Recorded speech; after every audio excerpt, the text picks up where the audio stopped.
Hello everyone and welcome back. Today was so windy that I didn't film anything. I got the house wrap on. I went this morning right when it was getting light out and got another roll of the stuff, the membrane for the roof. Got up there and put that on as it was starting to get windy. And that stuff is I was easier to work with than tar paper, but it picks up easy with the wind, so that was kind of a bear. Anyway, I got everything on because now tonight there's supposed to be a ½ inch of rain overnight and tomorrow another ½ inch of rain. So I got that on. I got the sub fascia on. You can see that 2x6 right there where the roof ends down there, the outside of what will be the overhang. And now I just decided, you know what, I'm going to throw up a quick ramp and a little landing here, just a temporary one, so that we can get in and out of here. It'll probably stay until spring, but it was getting so hard just getting up and down the ladder to get inside. And I was going to do stairs, and I thought, you know what, I'm just going to do a ramp, and all this is refurbished lumber here that's just in that pile behind the workshop. So I'm going to throw this together, probably put just a 2x4 railing on here, and this way I can remove the front on this here, so that when it's time to put sheetrock in there, if I don't put it in the back or side door, I can just remove it here and just kind of slide it in.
Come on and try the ramp.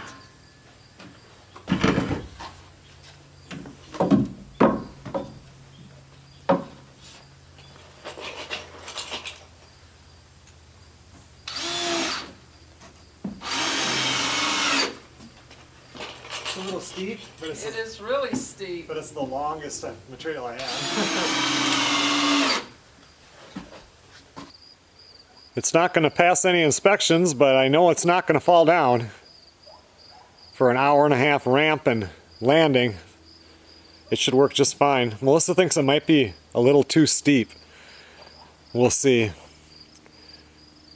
I don't know. I know I'll have to salt it anyway, and I always have to salt the ramps and or put something on there to melt the snow in the winter. At least it has a roof over part of it. Still really nice today. It got into the mid 80s. It was hot though for a while, but so windy. And now it's all dried in, so the next 2 days is tonight and all day tomorrow. It's supposed to be pretty rainy. Supposed to be some thunderstorms, maybe some small hail. We'll see if it stays dry in there.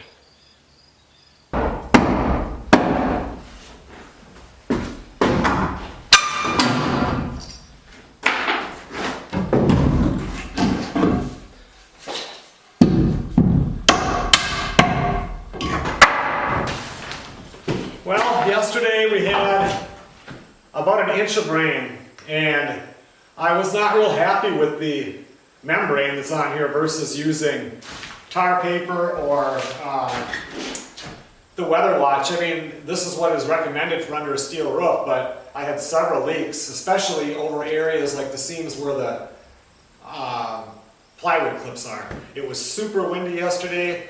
We had gusts that were up by around 40 miles an hour, so I'm sure there was some whapping and it must get through there, but I mean, it's not a big deal. I ordered the metal roof for here. It'll be here within about 2 weeks.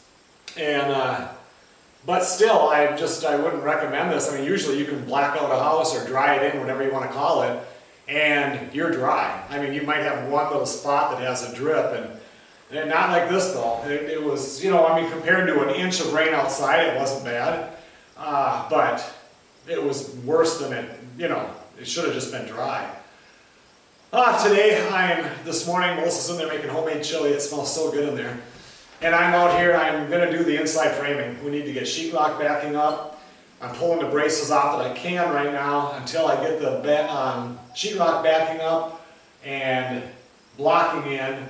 And then I can pull everything out, cut the door plates out.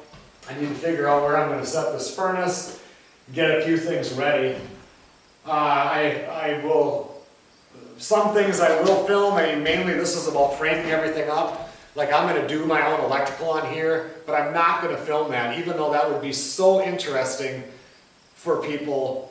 I don't want to deal with the comments because I've done a lot of electric. I can do this myself because I'm a homeowner. I did a previous house that I built that I lived in. But I'm not going to film that because it seems like if you get into electrical and stuff like that, there are so many. First there's the armchair ones, then there's the professional ones. And mine will pass the inspection, it'll be fine, but I'm not going to go through the ridicule of doing it. And what if I do something wrong that isn't, you know, what the professionals think I should do? I'm giving you then false information. Doesn't mean it's not going to work, just like I said when you're building a house. There's lots of different ways to do it, but my job, you're going to do it my way. And I just won't do that part of it.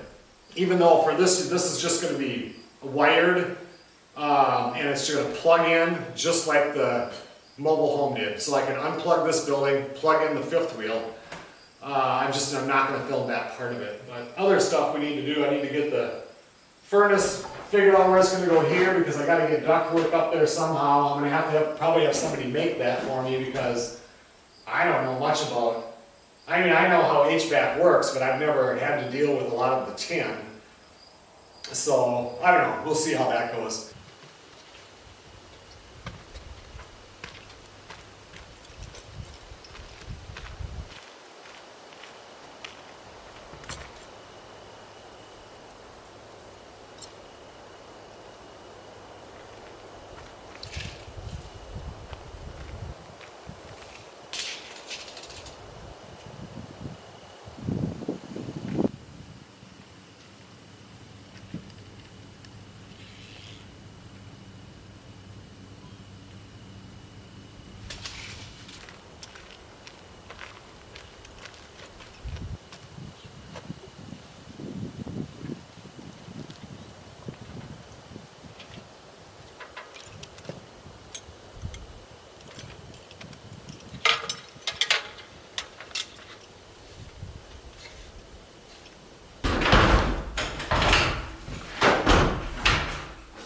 Well, I don't even know where I left off. I know I was in here about to do inside framing, get the sheetrock backing on, and then things just happened. I got a big load of wood delivered for the wood boiler. Had to pick up the four-wheeler. Had other stuff to do around here. This morning I just went out now and measured the front roof on that front garage, the front garage roof, and went in and ordered all the metal, and that should be here. I had said September 26th. We'll see. A couple of weeks, whatever. And usually it just takes a couple of weeks. This roof for this one here should be here in about a week and a half, I think. Just getting everything ordered. Hope maybe I can get that on before winter. It all depends on when the ice and snow comes. But at least it'll be ordered and it's here, and hopefully I can get that on. You know, for us here, it's only September now, so usually we don't really start getting a lot of snow until like the end of October, beginning of November. But sometimes you get dumped on early. You just never know. So what I'm going to do now is start putting on the sheetrock backing. We want to get that done first. If this would have been not, if I didn't want to get the roof on so fast, I would have went in and after the trusses were up, before I put the sheathing on, I would have went and done all of the sheetrock backing. But I knew that there was rain coming at that time and I wanted to get this dried in, so I didn't do it then. It's not such a big, it's harder when it's such a low pitch, a 412, because, nailing on the ends gets tougher. You don't have as much room, where if it's a 10 or a 12-12, your trusses are going up, you've got a lot more room. But this won't be that bad. So it's almost lunchtime now. It's been a very busy morning again, and I just want to get this started, and I'll have lunch and come out and finish everything up and get everything, all of the blocking done with, so then we can just do other stuff in here, take out all the braces, clean this whole mess out, and that'll just be nice.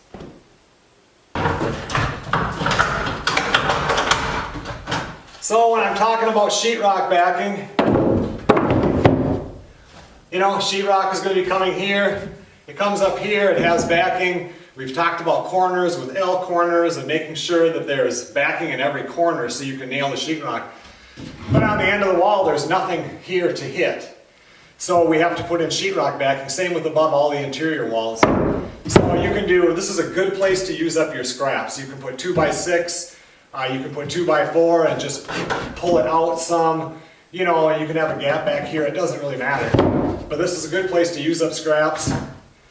And we're going to go like this. Once again, when we nail this, we're going to nail above the studs. Because here for sure, electricians, plumbers, if it's interior walls, whatever, we're going to be screwing up through here. Last thing they want to do is run into a nail and ruin their bit. So just go ahead and nail it in. Like I said, see how hard it is to get in here?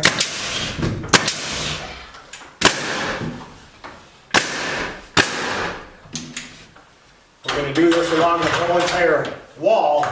And then depending on what job we got, like this one here, we have a center wall that's holding this wall. We're going to take and put a block every so often that goes from here against this truss. So it'll be up that 1.5 inches. We're going to nail it here. We're going to nail it in here. That's going to help hold the wall from moving. And it also, usually you're screwing on this now. It's not as important, but back when they used to nail everything, hitting up on this, is going to raise that nail up, where this block helps hold everything down.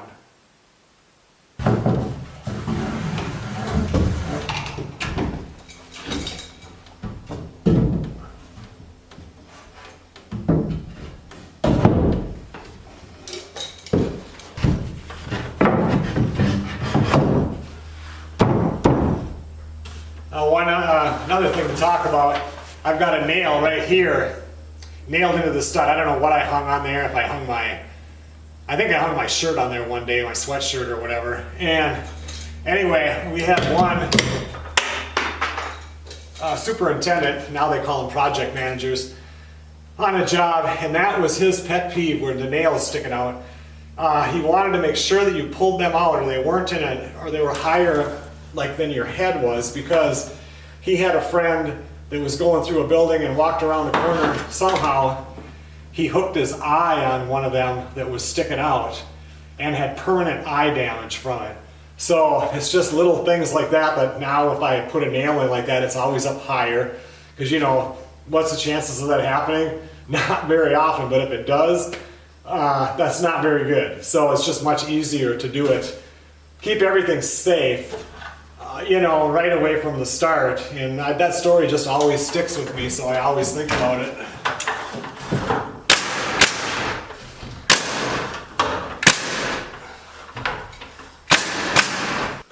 So for this block here, like I said, usually just, you know, center of it, whatever, that's for something this short. But, you know, center for this would be right around in here, but I have a seam right here in my sheetrock backing, so I'm just going to go ahead and slip it right over that just to make that a little bit stronger. It's not critical. And you can do this with 2x6, 2x4, it really doesn't matter.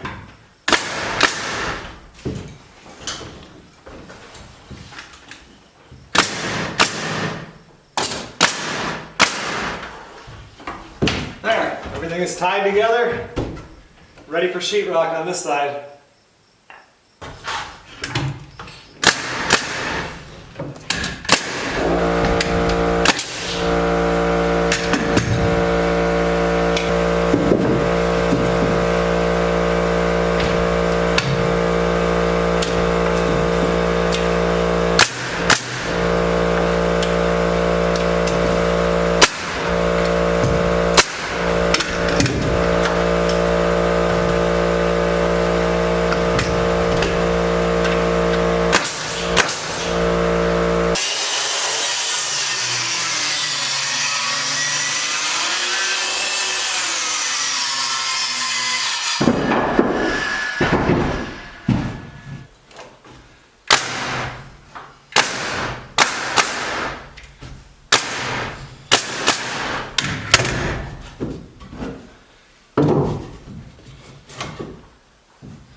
On this little bathroom stub out wall here, you could have just, you know, put a little block, something like this, just a 2x6 here.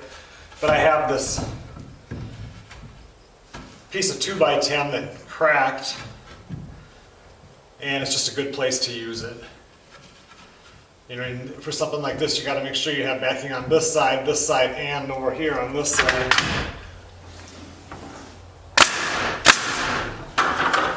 And having a block go all the way across does tie it in real nice.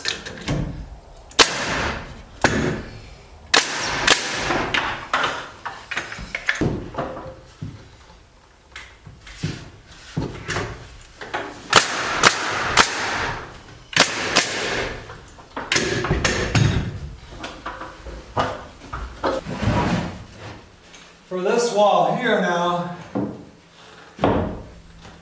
the truss works as sheetrock backing for this side.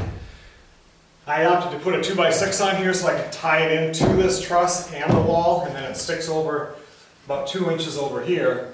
I'm not going to need to put a block on here because this is all tying everything together anyway.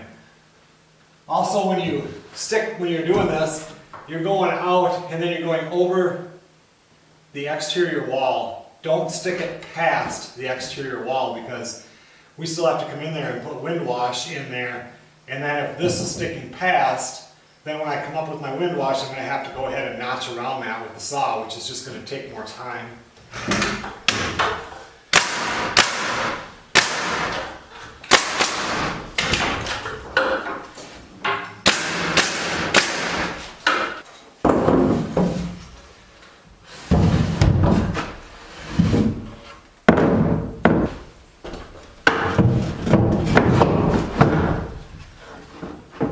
If you got a crew of guys and you're doing this, you have 1 or 2 guys nailing this off, and you guys, 1 guy on the saw that's cutting and handing them pieces.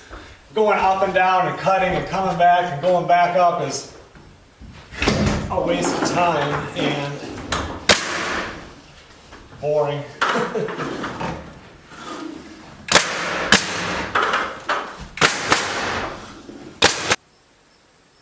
All of our wall to ceiling sheetrock backing is done now, so now any braces can come off, because if the house is going to move now, it's going to move.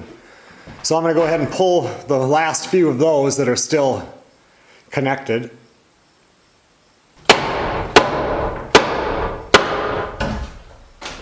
When you're doing this, be careful also. I've seen it more than once. I did it to myself more than once. Especially if you've got a lower brace like this and you're hitting the brace and you miss and you hit yourself square in the forehead. Knocked me out cold just for like a split second. And then I had it was a new hammer, so the meathead was, I had like a meathead mark on there for, I swear, 2 weeks because it got a scab on it. I'm not the only one that's done that, so just watch out.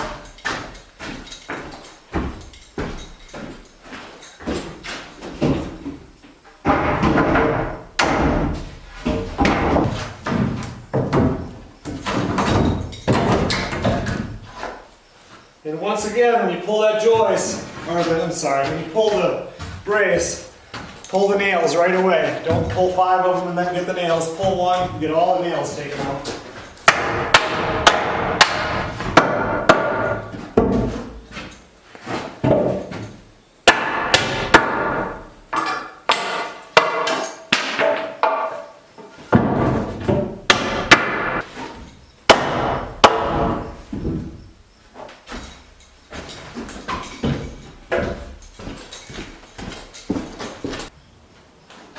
Now that all of our sheetrock backing is done on top of the walls, we want to go through every room and make sure there's backing.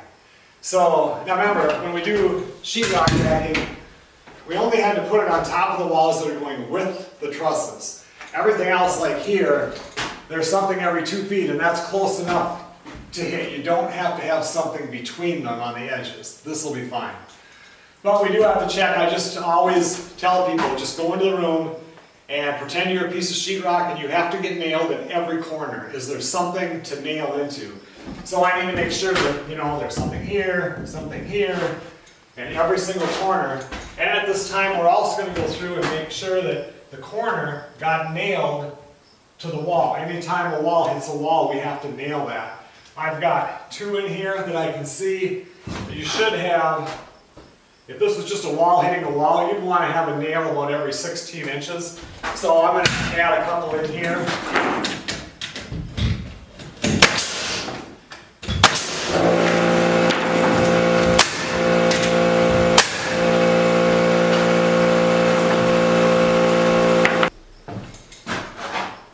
Everything looks good in here. So when I leave this room, I know it's done. I need to cut the door plates out.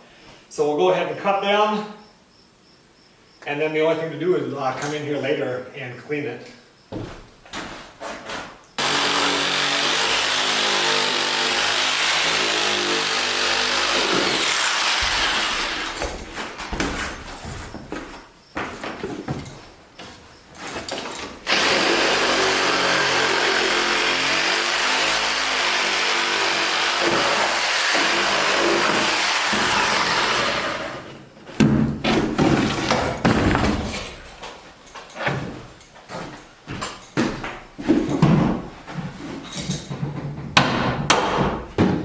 When you cut out your door plate, it's okay if you scratch the plywood here, you're going to. Do not cut through the plywood. I've seen it where guys take it, run their saw blade right down and cut it. Well, then you have a weak spot in your floor, a place where air can come through. It's just not a very good practice. And then once you cut these, now, like I do have 2 nails here, but you come in here and put in 2 8-penny nails just in there to hold that really good. Over on this side, you don't want to do that because it's only a 3-inch piece of wood, and a lot of times you're going to crack that out. But when I set this wall in, I toenailed it on each side. And I did that before the plate was cut, so it's not going to crack out. But anything like this, put 2 nails in. Some guys will take the gun. I would take the gun if nobody was looking. I mean, shoot it in, you might have to beat it in to make it solid. You don't want to have that nail hanging out at all, because then when it comes time to run this sheetrock down on the inside of the bifold, you've got nails that are pushing you out. So just make sure everything is nice and flush.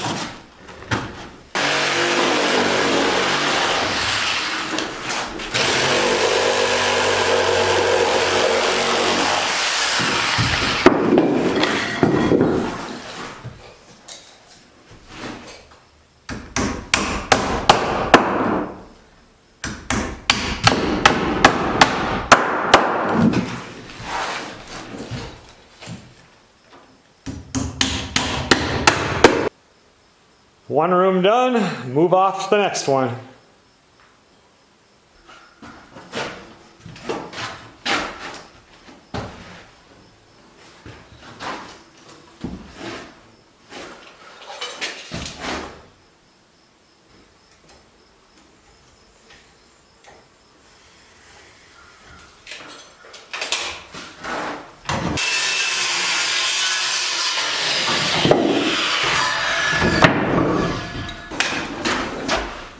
I was going through this one here, I don't have a, see, that's part of a partition there, I don't have a block, so.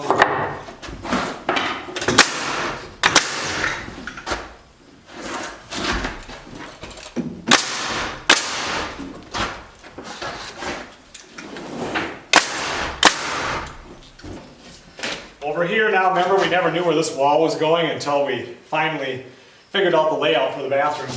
And this one here, I had said in an earlier video how I have to put a flat piece here, like an L corner or blocks going up, so that I have backing. I even drew it on the bottom plate. So I just looked here now, found a piece of sheetrock. This one here I can nail in the corner, this one I got nothing. I need to get that in right now so I can say that this room's inside framing is done.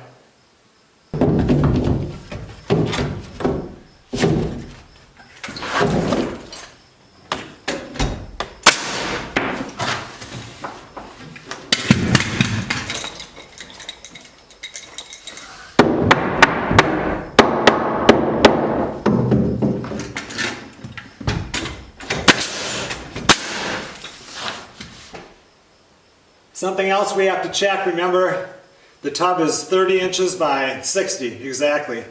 Here's my 30. I need to make sure my tub's only going to be up, so high. And somebody had mentioned, why is it just going to be a tub and not a tub shower enclosure? It is going to be a tub and a shower. I'm just not doing the enclosure above it, I'm going to do tile. So there will be a tub shower, it's just not going to be a tub shower with the fiberglass top. But anyway, when I come out at 30, I need something to attach that to. I have it here. Do I have it on the other side? I do have it at 30 inches and it's going to be fine because I have plenty there. More often than not, you don't. And if that's the case, but we happen to did the window real weird just so we wouldn't have to use up another stud. But if you didn't, you would just come in here and put a block. Like a 2-foot high block, 2x6 or something here. Just something so you had enough room to nail it to and you still have enough room to get insulation behind it. One thing we did not do yet, and in a previous video when I was laying out the interior walls, I said we would get to this. We never put the header in. This is going to be a face frame for a linen closet. We need to put just a flat 2x4 going across here. And more than likely what we usually do when we're building a house is we'll put this 2x4 across, then 2x4, 2x4, 2x4, so all they have to do is come up and sheetrock it. They don't have to go up higher and do all those corners. I might do that. I probably will. Right now we're just going to get it ready. I'll make that decision coming up. Because if you do that, there's a whole softening area you've got to take care of. At least the lid, so fire can't get up in there and get into the rafters. Right now we'll just header this off. And when we're going to do that, it's just like an interior door, not a bifold door. 81.5 trimmer or 83 inches off the floor.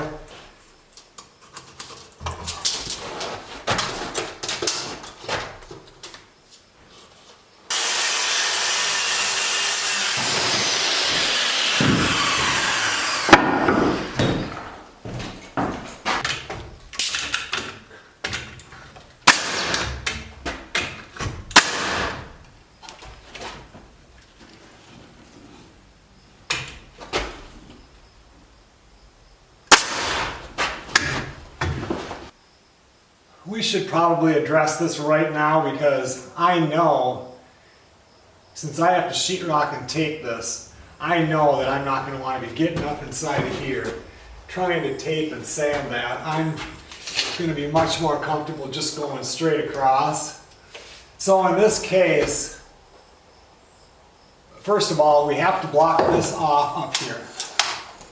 We'll put a piece of plywood up there. You could use sheetrock. It has to be something strong so that any fire cannot get up into the rafters. And also, when you're blowing the insulation up there, it would end up just falling down to here if you don't have something up there. So let's go ahead and cut a piece of plywood and just get this over with. I know Melissa would think, well, it'd be nice to have that extra space for putting taller stuff. We'll just pretend that we didn't know about that.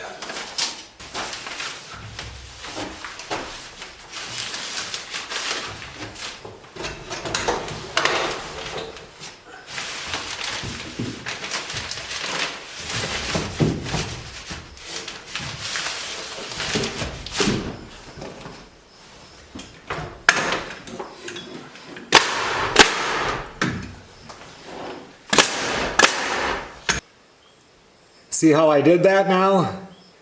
Now that passes because I have a vapor barrier, I have a fire stop, and now I'll show you what we have to do when we drop the sides here down. We know that from the floor to here was 83 inches. So I'm going to go ahead and mark that back here.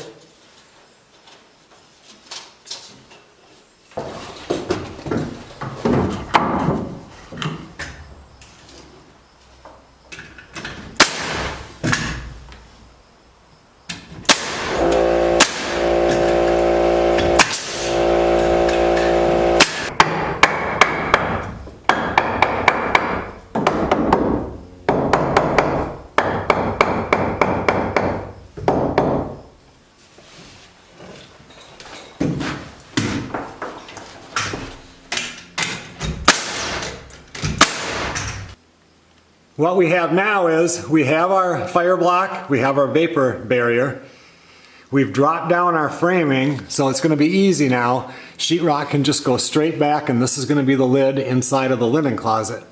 But to pass the inspection, we still have a problem.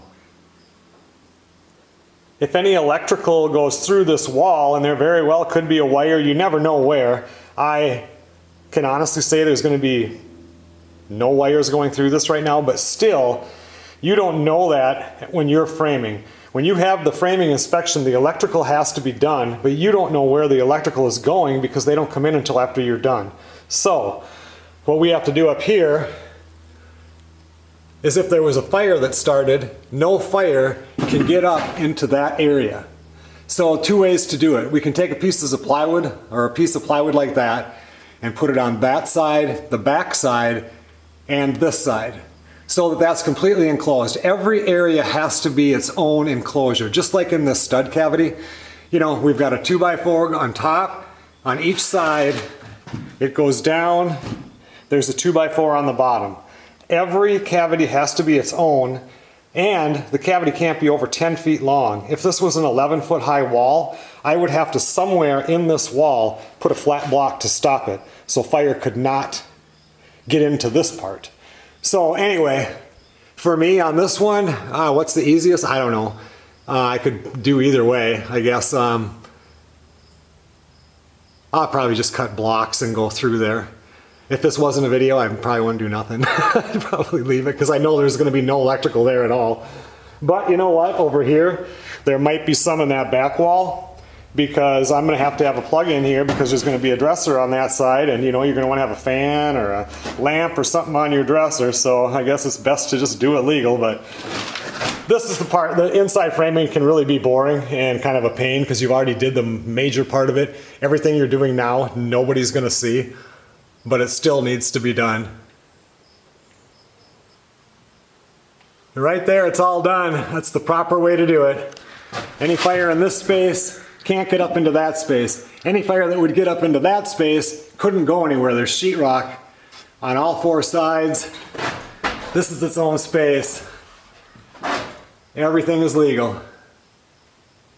For this down here, this being a face frame, I'm going to leave my bottom plate in on this one because a lot of times, you know, you cut this out, but this is going to be a face frame, so it'll be like a cabinet door, you know, that something here I can nail through, something here.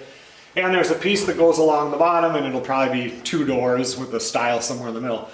Anyway, if I cut this out and I come in here to do the vinyl, like normally vinyl would go in after the trim, the face frame would already be on, so you'd have another piece of vinyl in here.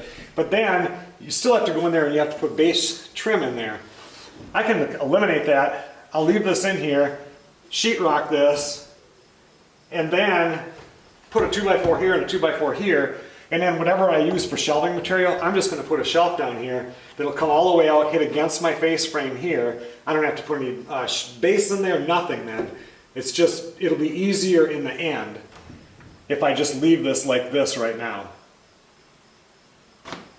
Another thing I'm going to go ahead and do in here is I want to put solid blocking right in here. This is where the toilet sits. If you look at the American Disability Act, or whatever it's called, Americans with Disability Act, you would have to have grab bars. And there's no reason for me to put them in here. If this was truly a disabled bathroom, this has to be something like 60 inches wide, and you have to have a full clear 48 inches and stuff so you can get in with a wheelchair and everything. But you know, we both have elderly parents. You never know who's going to end up here sometime. And if this was for a wheelchair, we would have had to put in, you know, like we would have put in 36-inch doors, everything. And even with Brandon, who's going to be living in here, you know, for as long as he wants, he might have to have surgery on his leg, and that's all I'm going to say. I don't even bother asking the questions because I'm not going to answer them. But a grab bar would be nice. To me, it seems like it would be nice, because, and I would want the toilet paper holder to be over here. So I'm going to put in solid blocking in case we want to put it in, because nothing worse than later on coming back and you have to put it in, and then you're trying to put the little things in the sheetrock to hold it. And you know, and if you put your weight on that to lift up, it'd be a lot better if there's a solid block. So the ADA says that the top of the bar has to be between 33, you can have a top of 33 inches up to 36 inches. So I'm going to put in a 2x10 block. We're just going to come in at 38 inches for our top. That's plenty of room, you know, going down 9 1/4 to cover that. And then if it ever is needed, it's there.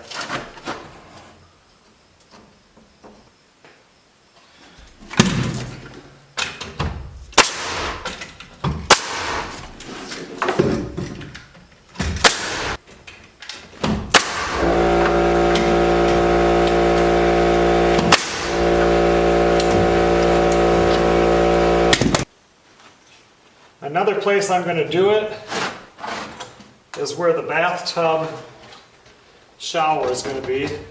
But I'm going to go up 40 inches on this because you're higher in the tub than you are when you're just on the floor. But at the same time, you would mainly need this getting in and out. Anyway, I'm going to put my block at 40.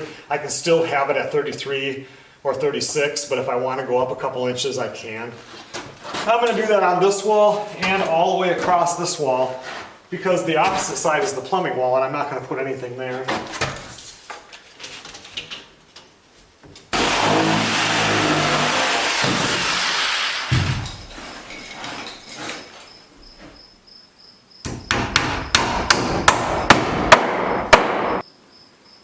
Bathroom is done.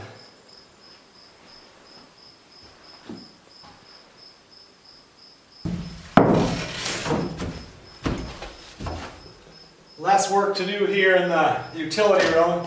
This is that same wall where we had to do the L over here.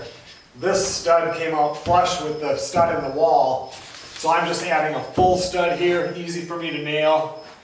I had one, so I'll throw that in there. You could put a 2x4 or blocks in here. The only thing is when you insulate, you have to make sure you get insulation behind there. Where if you get a full member, you know, I don't have to think about that.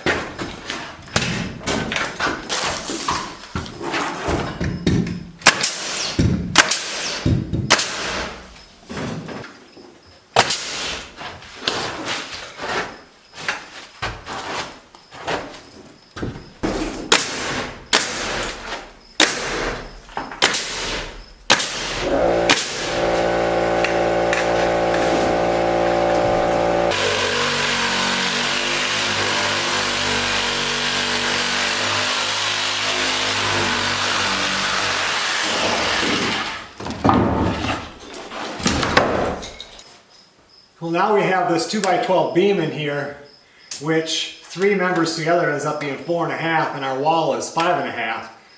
So when it comes time to sheetrock this, I need to fur this out. Don't have to fur the whole thing out, you just need enough to get something to nail the sheetrock to and the corner bead and stuff down here. Luckily for me, when I was doing that deck ramp outside, I had cut off deck boards that are of no use to me, and they are 1 inch. So I'm just going to slide these across in pieces, and that'll fur me out and be perfect for the sheetrock.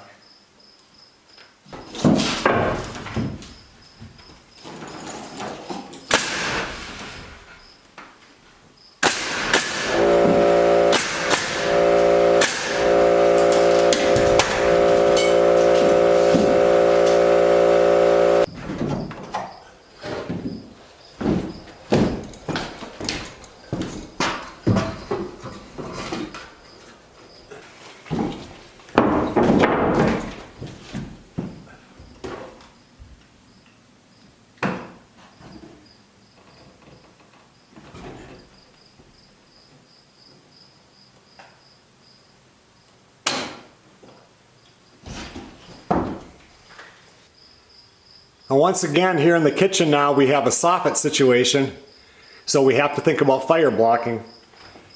So, you know, this is where the bottom of the header comes across to my snap line, and instead of putting blocks in between like we did in the linen closet in the bathroom, it's much faster for me here to just run a piece of plywood coming down, and it can even stay above the line a little bit. It doesn't matter as long as when I put a 2x4 or whatever across here for backing for the sheetrock, that's on the line. In this situation, unlike in the bathroom, I do not have to have any poly here, because it's going to come across here, down here, over here, and straight down. That creates the plastic bag. I don't have to worry about anything up here. All I have to think about is fire.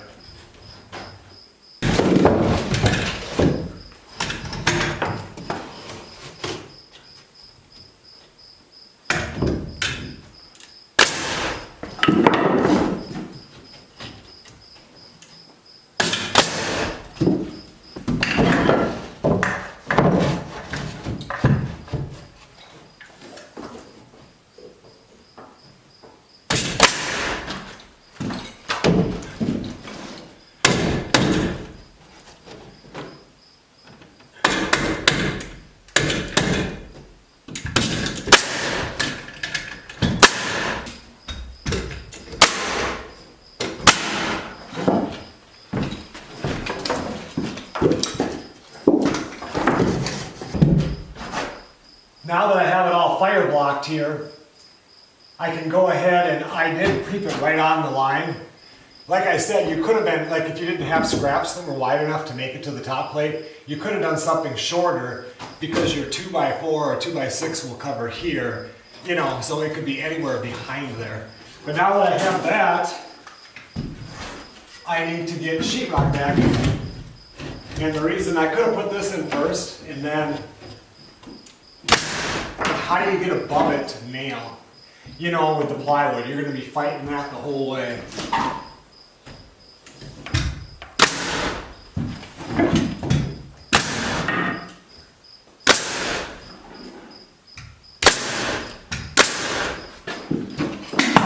It's a good place to use up blocks again.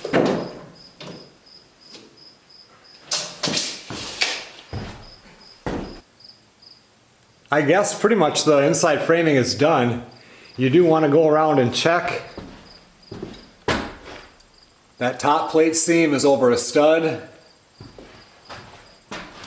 You see where that one is in the middle of nowhere, but there's no truss over that space. Truss is over that stud, truss is over that header. You want to check all that out. This one is over a stud, we're good.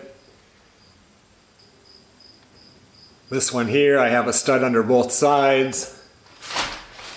This one over here, there is a top plate splice up there, but there's no weight on that space. just check everything out to make sure. Well, we have 2 more things left to do. We have to put a hurricane clip on every single truss. Just like that, all the way along. You don't have to do the gable ends because if you remember when we did that, the plywood hung down, and then when we tipped it up, it overlapped the bottom wall, or the wall itself, and then that got nailed in. See, we don't need one on the end, and it's really hard to get them in on there anyway. But we are going to need one here, and we need to put wind wash on the outside. What wind wash is, it's a piece of plywood that goes between the trusses, so you only have between 1 inch and 1.5 inch gap between this plywood bottom and the top of the wind wash. It can be a piece that sits down here, long as it goes up to 1 inch. This is a great way to use scraps. I can just cut mine so it sits on top of this plywood. We have plenty to hit up here. All you have to worry about is that when you put your overhang on, it's going to come straight back, your soffit. You want to make sure that this isn't sitting where that F channel is going to get nailed. But in this case, we're way off. And this is going to go there, and I'll show you why in a second here.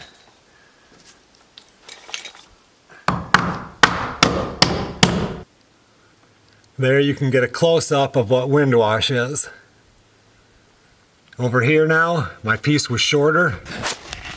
I just held it up 1 inch, not a big deal. All that's critical is that space up there.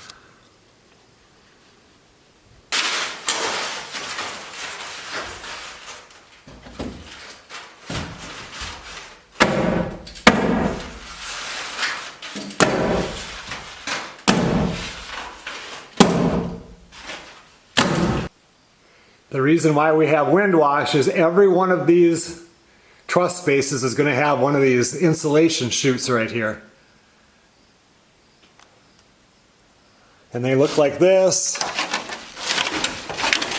This side goes up against the sheathing, everything here hits the bottom side of the roof plywood. And I staple it in just like you saw me do. Let's see if I can draw you a picture so you understand that. So we have here's our wall. And then we have our truss.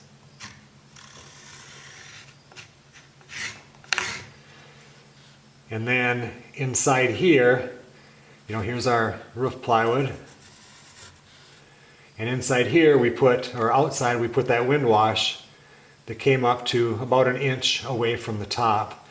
And now in here comes our little insulation chute that hits against that.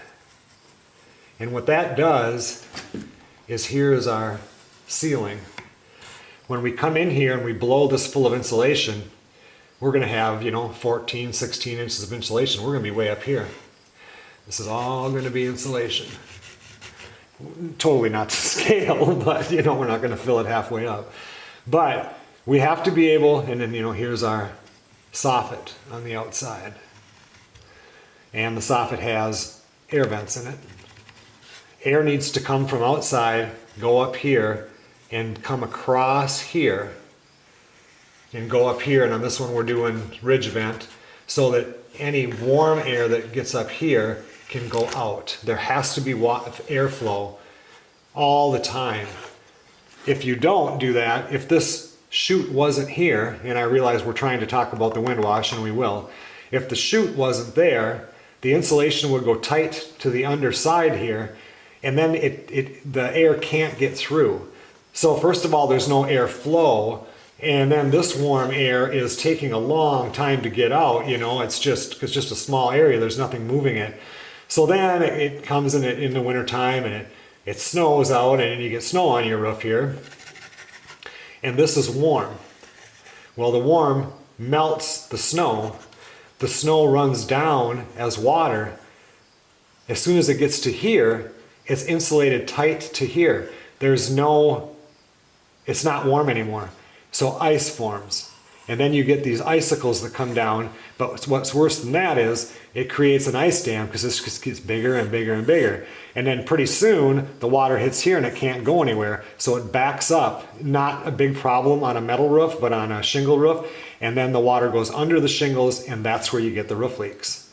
So that's why on a shingled roof, you have to have ice and storm and weather watch, or weather watch, same thing, whatever you call it, right here, just because of that. And that's the whole reason why. If you can keep the airflow moving through there, it keeps all this warm air out.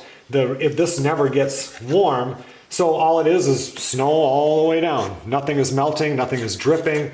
Right? You might get a few icicles in the springtime because, once this melts, and if this happens to be cold because it's not over a warm area, but for the most part, this saves it all. The reason why we have the wind wash is because if here's your wall, here's your truss, here's your soffit, and we have a 50-mile-an-hour wind blowing, and even though we have, say we have no wind wash, but we do have our thingy, so air can still get through here, and insulation is blowing all up in here.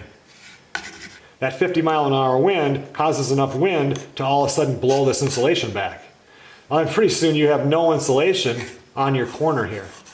So by having the wind wash come up, it stops that wind from blowing the insulation back, because all that is, it's not bad insulation, it's blown. If it was just bad insulation, I bet you wouldn't really have to worry about that, because we never used to have to do that years and years ago. But now that we have the blown in cellulose or whatever it is, fiberglass, whatever, we have to put that in there. And that's why. I can't tell you how many times we put an addition on a house. It was in a time when you did not need wind wash, and then say I have to tear off, I cut the back of the roof off because I'm coming in with an addition, and sure enough you get in there and there'll be a little bit of insulation here, but otherwise it's just like this. So all of this was just cold the whole time, and yeah, so we definitely have to put that in there, and now you can see why and how the whole insulation process works. And if you have big icicles on your house, that's why. You are not getting any airflow coming up here to get rid of that warm air.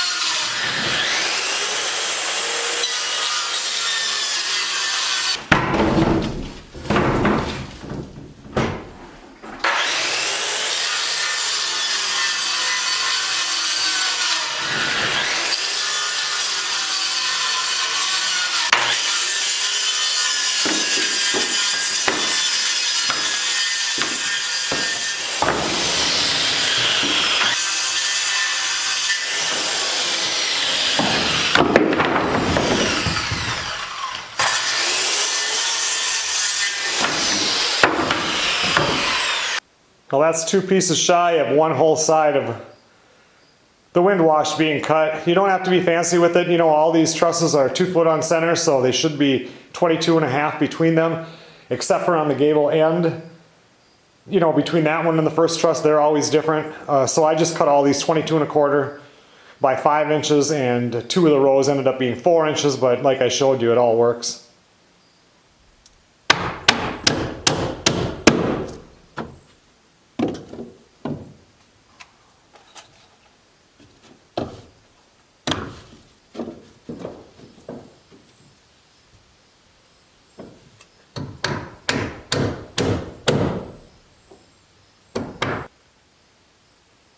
All the wind wash on this side is done. Okay everyone, well thanks a lot for watching. I think I'm going to end this one right here. Just call it inside framing. You guys have all seen me put hurricane clips on. It's really boring. And now I have to finish, of course, the wind wash on this side. But it's about ready for if it was a regular job, the subcontractors to come in. I want to get this tent taken down yet tonight. Tomorrow's kind of a transition day. Today was warm. Tomorrow's going to be windy and colder, and then 4 days of rain. I want to get this down when it's still dry. I will see you guys on the next video.